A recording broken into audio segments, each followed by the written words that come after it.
noches, tengan todos ustedes. Muchas gracias a nuestros seguidores del curso en línea. El día de hoy vamos a compartirles una plática. Antes de empezar a hablar de las pruebas, vamos a hablar un poco los fundamentos de la hemostasia y de ahí poco a poco vamos a ver los fundamentos y la importancia que tiene. La coagulación es un proceso bioquímico y celular que tiene como función la formación de fibrina.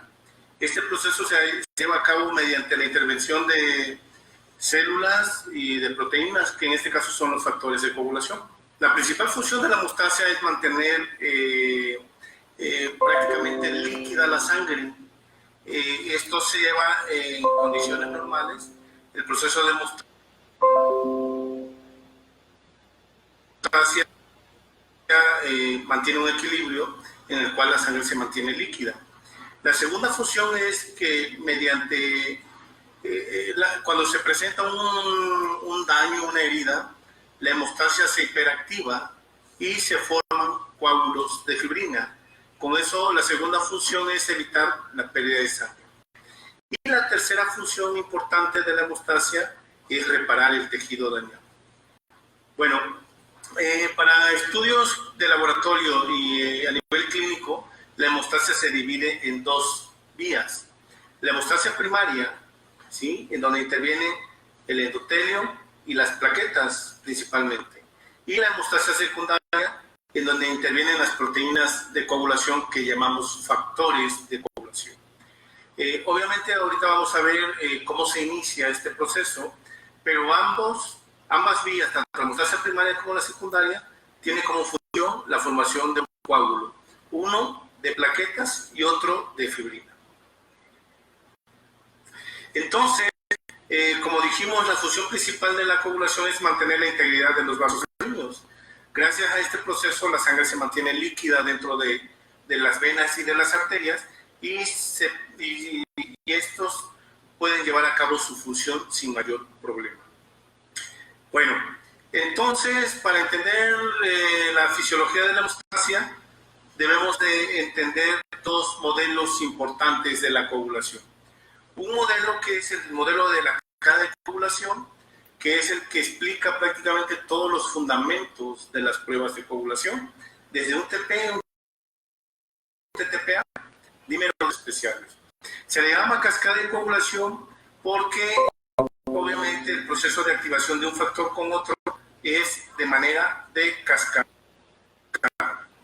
En este modelo de la cascada de coagulación existen tres vías: la vía intrínseca, la vía extrínseca y la vía común.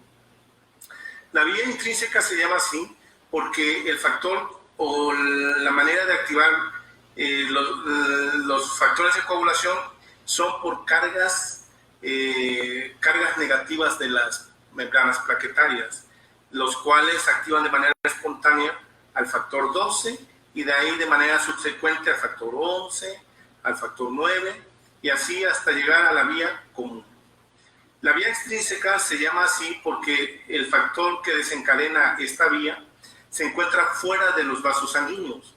En este caso es el factor, una molécula de membrana que en presencia del factor 7 se une y lo convierte a factor 7 activado. Este factor 7 activado, en presencia del factor tisular, convierte al 10 a 10 activado. Y la vía común se llama así porque convergen ambas vías, la vía intrínseca y la vía extrínseca, que esta vía común inicia a partir de la activación del factor 10 y finaliza hasta la formación de fibrina. Muy bien, para entender un poco la importancia de las pruebas de hemostasia y los errores analíticos que se pueden presentar y también la fisiología, debemos de tomar en cuenta todos los elementos que intervienen en esta. Son los factores de coagulación. Aquí tenemos los factores de coagulación, su peso molecular, su concentración plasmática y su vida media y el cromosoma en donde se sintetiza. La vida media es muy importante porque hay factores que tienen vida media muy corta. Uno de ellos es el factor 7. El factor 7, si se dan cuenta, tiene una vida media de 4 a 6 horas. Y es muy importante porque la disminución de este factor afecta una prueba muy importante, que es el tiempo de protrombina. Este factor, al tener una vida media corta, también es lábil a la temperatura y obviamente esto lo vuelve vulnerable en la alteración de esta prueba y en la no correlación con la clínica, ya que en errores preanalíticos el factor 7 puede destruirse dando un tiempo de protrombina alargado, obviamente no correlacionable a la clínica. Bueno, vamos a ver el otro modelo, que es el famoso modelo celular de la coagulación. Este modelo también explica el proceso de la hemostasia, pero en vivo. Y obviamente este proceso se inicia con el daño a nivel vascular y con la expresión del factor tisular. Este factor tisular se va a unir al factor 7 y lo va a convertir a factor 7 activado, como lo vimos hace rato en el modelo de la cascada de coagulación. Este complejo, factor 7 activado, factor tisular, activa el factor 10 y el factor 10 activado en presencia del factor 5 activado convierte a la protrombina a trombina. La trombina, como sabemos, tiene múltiples funciones de activación. Por ejemplo, ahorita lo vamos a ver para continuar con el esquema. Por el otro lado, el complejo factor 7 activado, factor tisular, también activa el factor 9. Este factor 9, activado en presencia de 8 activado, activa el 10 a 10 activado. Y esta es lo que sería la vía común, en donde se produce trombina. Entonces la trombina tiene múltiples funciones de activación. La principal función es convertir el fibrinógeno en monómeros de fibrina. La trombina también activa factor 7, que ayuda a la polimerización de estos monómeros a polímeros de fibrina. La trombina activa factor 8, activa obviamente a las plaquetas y bueno, activa prácticamente a estos factores muy importantes que amplifican la reacción. Como pueden ver, la trombina también activa el factor 11. Este factor 11 activado se reincorpora en el proceso de activación formando más trombina. De tal manera que el proceso puede ser perpetuo. Sin embargo, el proceso de la hemostasia presenta mecanismos de regulación muy importantes. Son 3 mecanismos de regulación. Uno de ellos es el de la antitrombina. Esta molécula, como su nombre lo dice, antitrombina, inhibe a la trombina, pero no solo a la trombina, sino también al 10 activado, al 9 activado y obviamente son 3 factores: trombina, 10 activado y 9 activado. El otro mecanismo de regulación es el mecanismo de la proteína CS. Este mecanismo de activación se inicia cuando una glicoproteína de membrana que se llama trombomodulina se une la trombina. Esa trombina que convirtió fibrinógeno a fibrina, en este caso ayuda a regular la formación de fibrina. La trombina se une a la trombomodulina y este complejo fija proteína C. La proteína C se activa y en proteína C activada en presencia de proteína S inhibe al 5 e inhibe al factor 8 activado. De ahí el último mecanismo de regulación es el inhibidor de la vía del factor, el inhibidor de la vía extrínseca, que inhibe prácticamente la activación del factor 7 por factor tisular, de tal manera que inhibe la génesis de la activación de la hemostasia. Otro mecanismo de regulación sumamente importante es la fibrinólisis. La fibrinólisis tiene como función principal la degradación del coágulo de fibrina y es una activación muy sencilla aparentemente, en donde el plasminógeno, que es un zimógeno, ¿verdad?, precursor de la plasmina, es activada a través de una molécula que se llama activador del plasminógeno tisular. Esta molécula es liberada por el endotelio y obviamente es un mecanismo de regulación porque degrada el coágulo de fibrina y ayuda a la reparación del tejido dañado. De aquí, de la degradación de la fibrina, hay unos fragmentos que se llaman dímeros D o productos de degradación de la fibrina, que esas moléculas las vamos a ver más tarde en una prueba muy importante que se llama dímero D. Bueno, la utilidad de las pruebas de hemostasia. Ahora sí vamos a hablar acerca de las pruebas, y esto es muy importante porque es el tema central y principal de esta charla. Ustedes saben que en el laboratorio de hemostasia hay pruebas de coagulación, y de acuerdo a la utilidad se clasifican en pruebas de rutina, pruebas especiales. De estas pruebas especiales pueden ser pruebas hemofílicas, pruebas trombofílicas, y obviamente hay otras pruebas que nos ayudan a controlar la hemostasia en un paciente con tratamiento, que se llaman pruebas de control de terapia anticoagulante. ¿Sí? Actualmente estas pruebas han crecido ampliamente en el menú y han tenido mucho auge, ya que hace poco solamente se hacía el INR para el control de la terapia anticoagulante oral, y de heparina se hacía el anti-10A. Ahorita pues ya se hace el control de terapias para los anticoagulantes directos, los nuevos anticoagulantes directos, que es la Vigatran, Apixaban y Rivaroxaban. Pero bueno, esto es un contexto de las pruebas de manera global, y vamos a hablar de manera general de las pruebas de rutina, hemofílicas, trombofílicas, y una prueba especial que es dímero D. Bueno, la pregunta del millón es: ¿por qué y para qué solicitan los médicos las pruebas de coagulación? La prueba de rutina, un TP, un TTPA, fibrinógeno, tiempo de trombina. Y ya con ese resultado se establece el diagnóstico, y con otra manera de solicitar las pruebas de coagulación es para controlar un tratamiento, lo que decíamos de los anticoagulantes.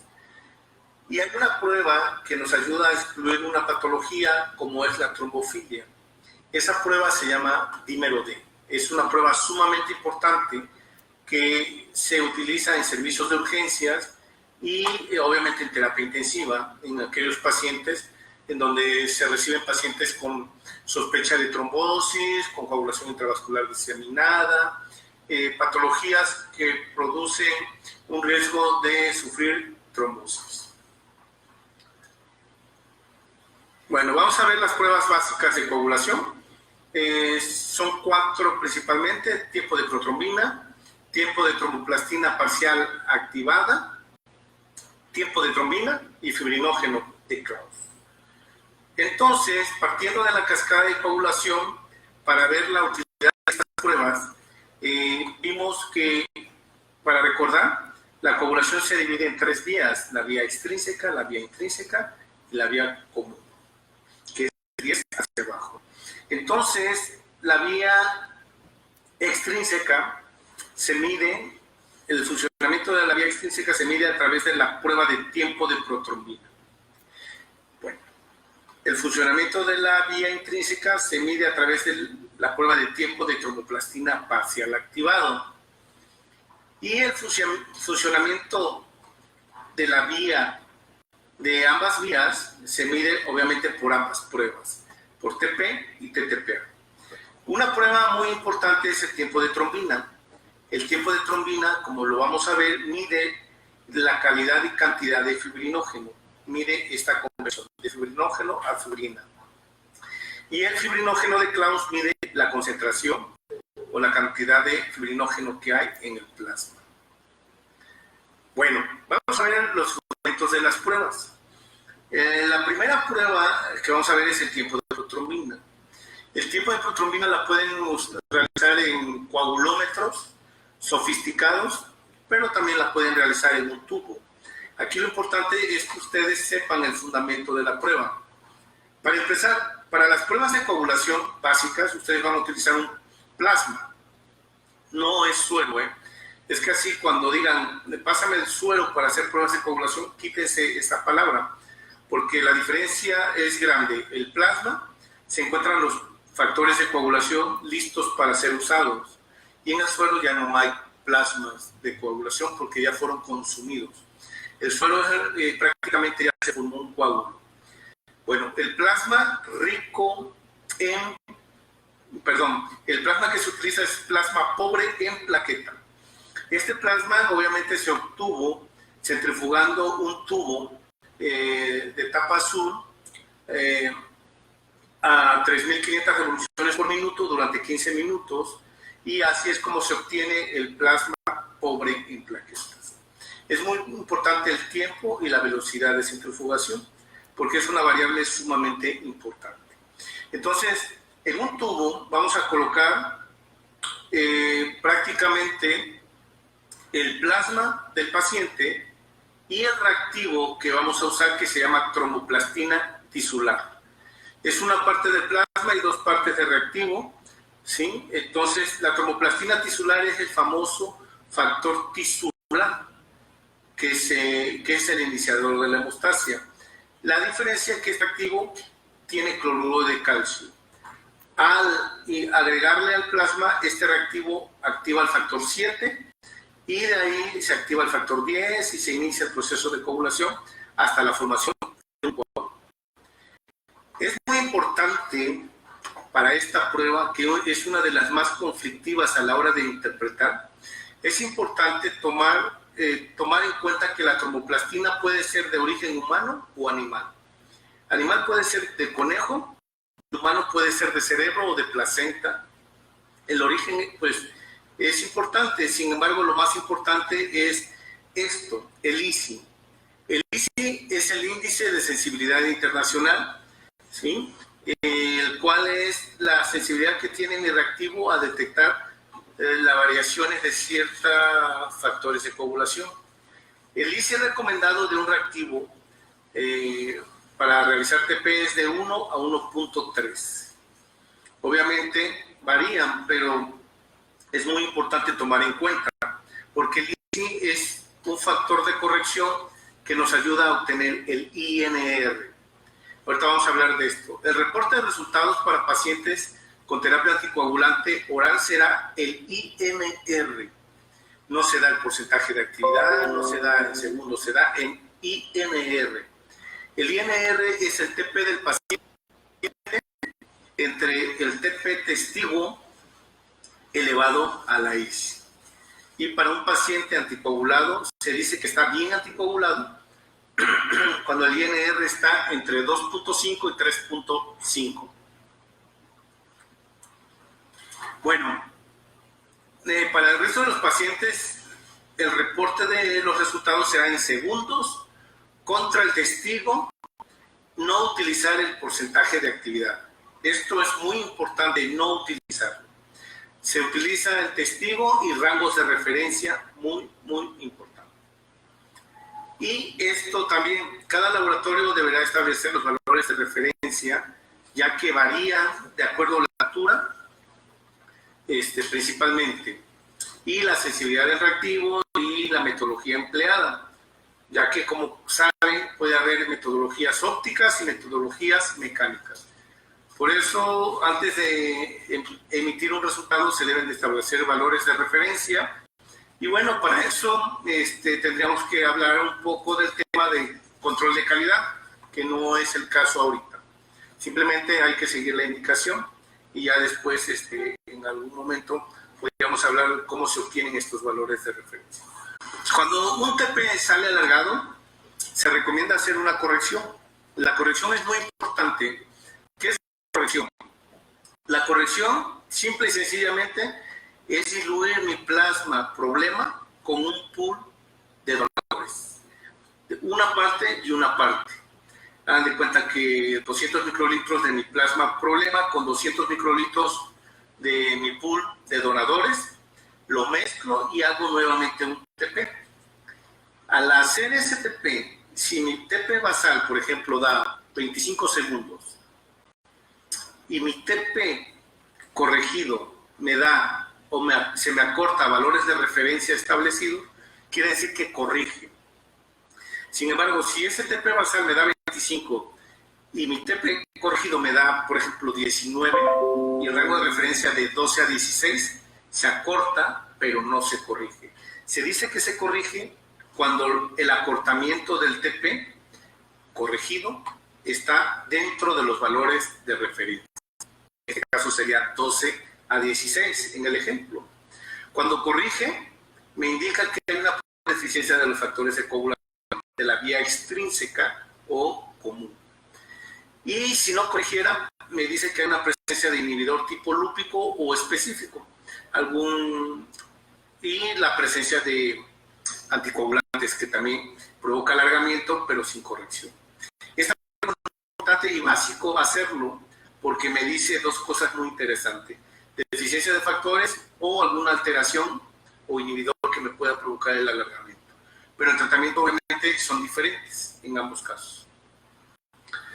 Muy bien, la otra prueba muy importante es el tiempo de tromboplastina parcial, pero antes del tiempo de tromboplastina parcial vamos a ver la interpretación del TP. El TP se emplea como prueba de evaluación preoperatoria y se prolonga en los siguientes casos: en deficiencia congénita o adquirida de los factores de vía extrínseca, en este caso el factor 7, o vía común, como es el 2, 5 y 10.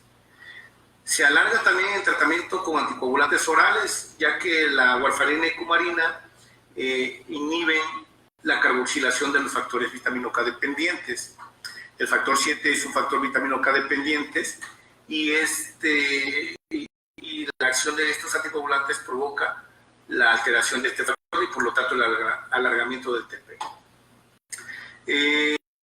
Falla hepática, ya que la mayoría de los factores de coagulación se producen, todos los factores de coagulación excepto el factor tisular se producen en el hígado y obviamente por disminución adquirida del factor 7 y vía común se alarga el TP.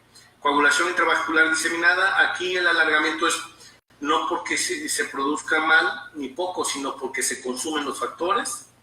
Hipofibrinogénemia, el fibrinógeno es un factor de la vía común y al haber baja concentración de fibrinógeno, el TP también se alarga.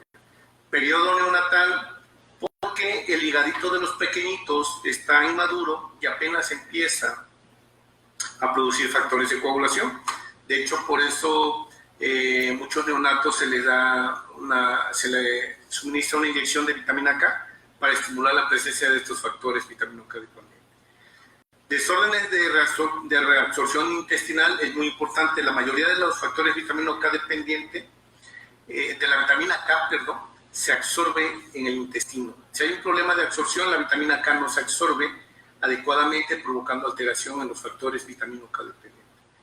Obstrucción biliar, también la vitamina K, al ser una vitamina liposoluble, necesita de sales biliares para que se absorba de manera normal y de tal manera los factores vitamina K dependientes pues funcionan de manera correcta. ¿Cuándo se acorta el TP?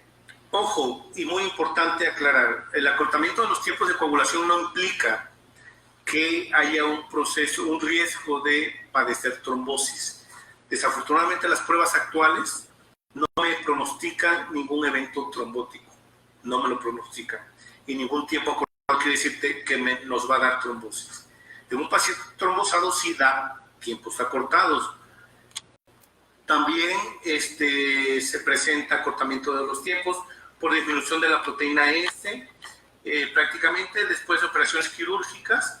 Aquí es muy importante, muchos médicos cuidan esta prueba para que el paciente no sangre, sin embargo en mucha cirugía, sobre todo ortopédicas, el riesgo es el contrario, de que el paciente trombose, por las condiciones de que el hueso libera mucho factor tisular. A la hora obviamente de hacer la cirugía, el corte, se libera mucho factor tisular.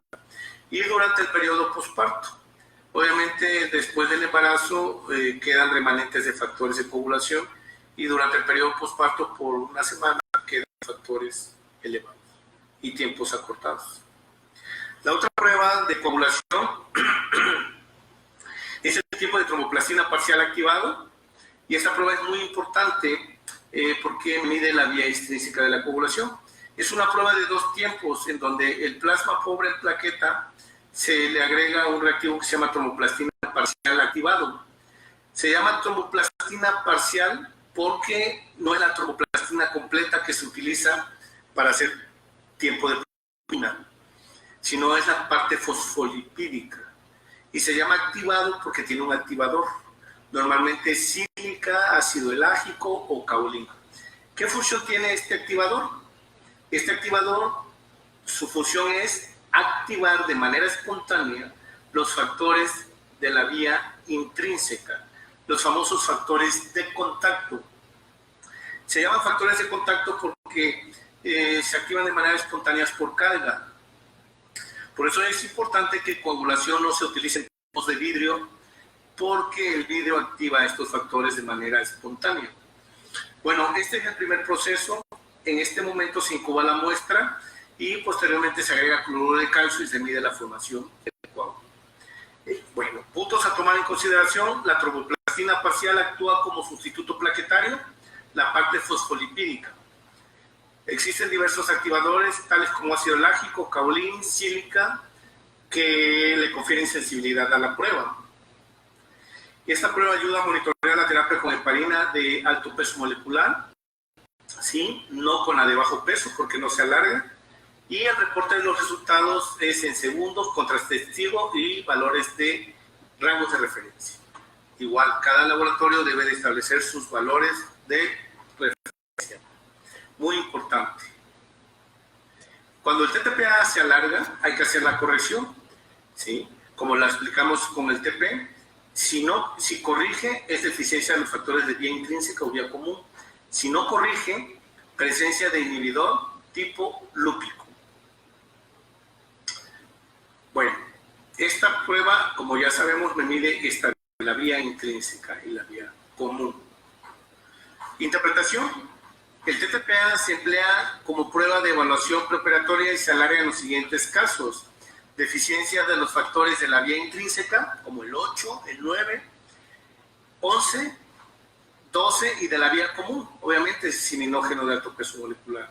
Falla hepática, así como la cirrosis hepática, porque aquí los factores de coagulación se producen, igual que el TP, coagulación intravascular diseminada por consumo, anticuerpos circulantes, ¿sí? Como tipo lúpico o contrafactor 8, por ejemplo, tipo lúpico, y durante la terapia con heparina de alto peso molecular.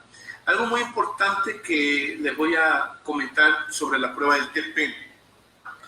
Ustedes con la prueba del TP pueden tener 3 resultados y situaciones clínicas diferentes.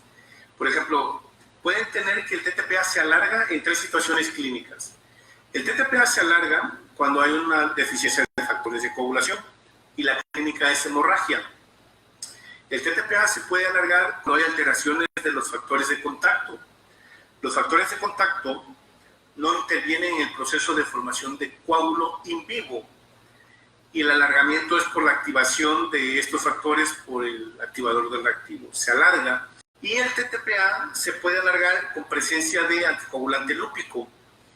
Aquí, a la hora de corregir, se evidencia, porque no corrige, pero aquí la clínica no es ni sangrado ni nada de que no sangre. Aquí, cuando hay presencia de anticoagulante lúpico, el paciente corre el riesgo de sufrir trombosis. En resumen, el TTPA alargado me puede decir 3 situaciones clínicas totalmente diferentes. Es sumamente importante, porque un TTPA alargado me puede decir sangrado, me puede decir riesgo de trombosis, y no me puede decir nada. O sea, que el paciente no tiene clínicamente ninguna situación que pueda sangrar o trombosar. Bueno, el TTPA se acorta en el estrés por cuestiones hormonales. La adrenalina que se libera de golpe provoca la sobreactivación de la coagulación, provocando que los tiempos se acorten, un proceso pretrombótico que no produce trombosis en muchos casos, ¿verdad? El ejercicio también, por cuestión hormonal, libera ciertas hormonas que activan la coagulación. En el embarazo, por lo que dijimos, proceso fisiológico normal para prepararse para el parto, el estado postparto, la cirugía, igual que el TP, y la administración de estrógenos y desórdenes tromboembólicos. La siguiente prueba que vamos a ver es el tiempo de trombina. El tiempo de trombina es una prueba muy sencilla que se hace en un tiempo. Se coloca plasma, una parte de plasma pobre en plaqueta, y se agrega trombina bovina a cierta concentración. Esta trombina bovina va a actuar directamente sobre una molécula muy importante. ¿Cuál? Sobre el fibrinógeno. La trombina bovina desdobla estimula rápidamente el fibrinógeno y produce un coágulo. De tal manera que este tiempo de trombina me mide la cantidad y calidad del fibrinógeno. Su interpretación, obviamente, se altera esta prueba en presencia de heparina. La heparina es una prueba, es un medicamento que se utiliza en pacientes con terapia anticoagulante. Pero importante, también la muestra se puede contaminar con heparina cuando se hace mal la toma, cuando se toma de catéter que está contaminado por heparina. Y entonces a la hora de realizar un tiempo de trombina, esta heparina me alarga el tiempo de trombina. Presencia de producto de degradación de fibrinógeno. Esto es por interferencia en la polimerización de la reacción in vitro, provoca alargamiento. Anormalidades cualitativas que se le llaman disfibrinogenemias, anormalidades cualitativas de fibrinógeno, o cuantitativas que se llaman hipofibrinogenias. ¿Sí? Muy bien. La otra prueba muy importante que hay que tomar en cuenta es el fibrinógeno. El fibrinógeno es un tiempo de trombina. La única diferencia es que se utiliza plasma diluido 1:10 y la trombina que se utiliza para hacer fibrinógeno de Claus es más concentrada que la que se utiliza para hacer el tiempo de trombina convencional. ¿Sí? Entonces, si se dan cuenta, la concentración de trombina es de 100, cuando el tiempo de trombina es de 3 unidades por mililitro. La muestra se diluye para evitar interferencias con heparina y obviamente esto cada laboratorio debe tener sus valores de referencia. ¿Cómo se hace el tiempo del fibrinógeno de Claus? Perdón, aquí está mal, no es del tiempo de fibrinógeno, es determinación del fibrinógeno. El fundamento es muy importante, básico. Se hacen diluciones, se hace una curva de calibración, ¿sí? En donde el 100% es la dilución 1:10. Hagan de cuenta que tienen su calibrador y la dilución 1:10 es la que va a representar la concentración basal de su calibrador, 239. ¿Sí? De ahí se hacen diluciones seriadas, 1:20, 1:30, 1:40, y son diluciones de concentración del fibrinógeno. También se hace una concentración hacia arriba para elevar y para aumentar la linealidad, que es una dilución 1:5, de tal manera que ampliamos el rango de 239 a 478. Todo esto se hace la dilución, aquí vean los volúmenes, y se hace un tiempo de trombina de cada una de las diluciones. Obviamente el tiempo de trombina se mide en segundos, obteniendo una curva como tal. ¿Sí? En donde aquí es la concentración, la abscisa o la X es la concentración de fibrinógeno y la ordenada o la Y es el tiempo de trombina. ¿Sí? Como pueden ver, el tiempo cercano al valor normal de 200 equivale como a 15 segundos. Varía. Obviamente cuando un paciente se procesa, lo que se va a medir es el tiempo de trombina, se extrapola la curva y se mide la concentración. Esta es la gráfica básica para un fibrinógeno de Claus. La interpretación, vamos a ver disminuido el fibrinógeno en fibrinolisis descontrolada, como el paciente con CID, ¿sí? Disfibrinogenemia, hipofibrinogenia, y el fibrinógeno va a estar aumentado. Acuérdense que el fibrinógeno es un reactante de fase aguda, entonces en procesos inflamatorios va a estar elevado en diabetes, en infarto agudo, en daño renal también, porque cuando hay un daño renal, las primeras moléculas que salen son las moléculas de bajo peso molecular. El riñón es una molécula enorme y se concentra por volumen. Entonces, como se mide el fibrinógeno por mililitro, hay mayor concentración de fibrinógeno por mililitro o por milímetro cúbico. Bueno, hasta aquí terminamos las pruebas básicas de coagulación. Hasta aquí era la plática realmente, pero vamos a ampliar un poquito más el panorama para que conozcan un poco más el panel de pruebas especiales. Vamos a hablar de las pruebas hemofílicas y las pruebas trombofílicas. Una prueba especial hemofílica me ayuda a diagnosticar un paciente con trastornos hemorrágicos. Hemofilia se llama aquella enfermedad hemorrágica debido a la ausencia de una o varias proteínas plasmáticas. Esta deficiencia puede ser congénita, como un paciente con hemofilia A, o adquirida como un paciente con daño hepático, desde un hematoma leve hasta trastornos ya donde comprometen la articulación, como un paciente con hemofilia grave o severa. Las pruebas de perfil hemorrágico prácticamente son pruebas básicas como el TP, TTPA, trombina, tiempo de sangrado, cuenta de plaquetas, y ya las pruebas más sofisticadas como fibrinógeno de Claus, von Willebrand, inhibidor de la plasmina y factor 13. Por el otro lado, el otro perfil de pruebas es el perfil de pruebas trombofílicas. Este tipo de pruebas se hace en aquellos pacientes con riesgo a desarrollar trombofilia, ¿sí? Ustedes saben que, ya lo vimos, el organismo cuenta con mecanismos de regulación. Una de ellas es el inhibidor de la vía del factor tisular, la antitromina, que inhibe todos estos factores, la proteína C, que ya lo vimos, que inhiben al 5 y al 8. Otros mecanismos de regulación mantienen controlada la formación del coágulo y revierten la activación de los factores. Bueno, un estudio de trombofilia, ¿por qué se realiza? Principalmente se realiza para diagnosticar el origen de la trombofilia, para que veamos si es de origen genético o adquirido. Por ejemplo, no es lo mismo trombosar por síndrome de anticuerpos antifosfolipídicos como por deficiencia de antitrombina 3. Uno es de origen adquirido y el otro de origen congénito.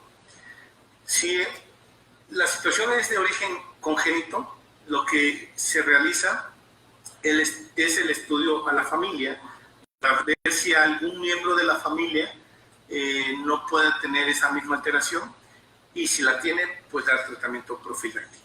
Prácticamente ese es el fin de los estudios. ¿Qué indicadores clínicos debemos de tomar en cuenta? Historia familiar de trombosis, trombosis recurrentes y factores predisponentes, trombosis en sitios inusuales, trombosis en edad temprana y resistencia a la terapia antitrombótica convencional. ¿Por qué merece la pena realizar el estudio de trombofilia? Porque permite explicar el porqué del episodio. Su conocimiento puede implicar conductas terapéuticas específicas y, sobre todo, permiten adoptar actitudes preventivas en familiares portadoras de defectos que no hayan presentado clínica manifestación o manifestación clínica. ¿Sí? Obviamente la trombofilia puede estar presente tanto en niños como en adultos. Bueno, ¿cuál es el perfil de trombofilia, de pruebas trombofílicas? Es la antitrombina, la proteína C, la proteína S, la resistencia a la proteína C activada, el factor 5 Leiden, que es molecular, la homocisteína, que puede ser el fenotipo y el genotipo, la protrombina 20-210, que es un estudio molecular que causa incremento de la protrombina, factor 7 y anticuerpos antifosfolípidos, principalmente. Aunque este perfil trombofílico varía dependiendo las peculiaridades de cada territorio a nivel mundial. Sí, por ejemplo, aquí en México generalmente hay una amplia incidencia de trombosis por síndrome de anticuerpos antifosfolípidos, por decir. Sí. Bueno, prácticamente sería todo. Como resumen, me gustaría comentarles que es importante el estudio básico de las pruebas de coagulación. Sin embargo, es importante que la interpretación se haga de manera conjunta. La interpretación de manera aislada, por ejemplo, solo el TP o solo el TTPA, no ayuda mucho. Es importante utilizar el perfil completo, que sería TP-TTPA, el fibrinógeno, obviamente, el dímero D, que por ahora no vamos a hablar. Esa sería una charla posterior, que con gusto en algún momento vamos a compartir. Prácticamente el tiempo de trombina. Esas 4 pruebas son muy importantes para descartar alteraciones de la hemostasia, tanto de la vía intrínseca como de la vía extrínseca. Bueno, pues de mi parte sería todo. Si tienen alguna duda o comentario, por favor contactar con nuestro administrador. Muchas gracias y hasta pronto.